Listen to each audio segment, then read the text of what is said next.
Nabunyag ngayon sa pagdinig ng anti-graft court ang malversation case ni dating Senador Bong Revilla Jr. Ang umano'y 15% umanong kickback na kinokolekta ni dating DPWH Secretary Manny Bonoan mula ito sa mga infrastructure project ng pamahalaan. At mismo si dating DPWH Undersecretary Roberto Bernardo ang nagkumpirma sa modus na nangyayari sa loob ng kagawaran, kabilang na yung hatian sa mga nakulimbat na pondo. Samantala, isiniwalat din ng dating Undersecretary na halos lahat umano ng senador ang lumapit sa kanya para humingi ng alokasyon sa kanilang mga proyekto. Report mula kay TJ Mendoza. 15% mula sa kabuang halaga ng isang infrastructure project ang kinukubra umano ni dating DPWH Secretary Manny Bonoan.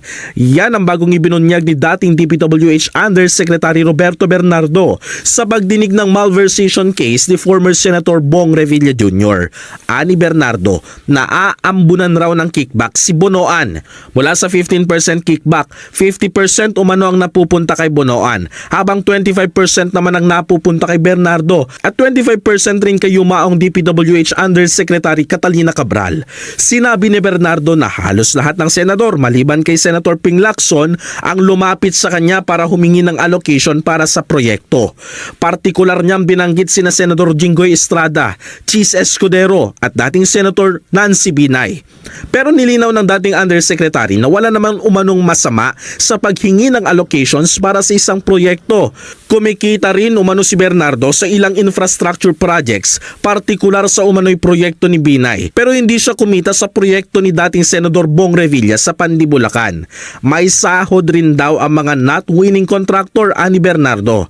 Bago ba daw magsimula ang bidding sa isang infrastructure projects, may napili na daw ang mga mambabatas na gagawa ng kani-kanilang mga proyekto. Sa oras ng bidding, kukuhaan niya ng iba pang mga kontratista ang winning contractor na napili na ng mga mambabatas para makilahok at bibigyan umano ito ng mga sahod. Dahil dito, giniit na Associate Justice Carl Miranda na kakuntsaba rin sa sistema ang mga kontraktor na hindi nakakubra ng government contract. TJ Mendoza para sa Mata ng Agila. Matatag, matapang, matapat.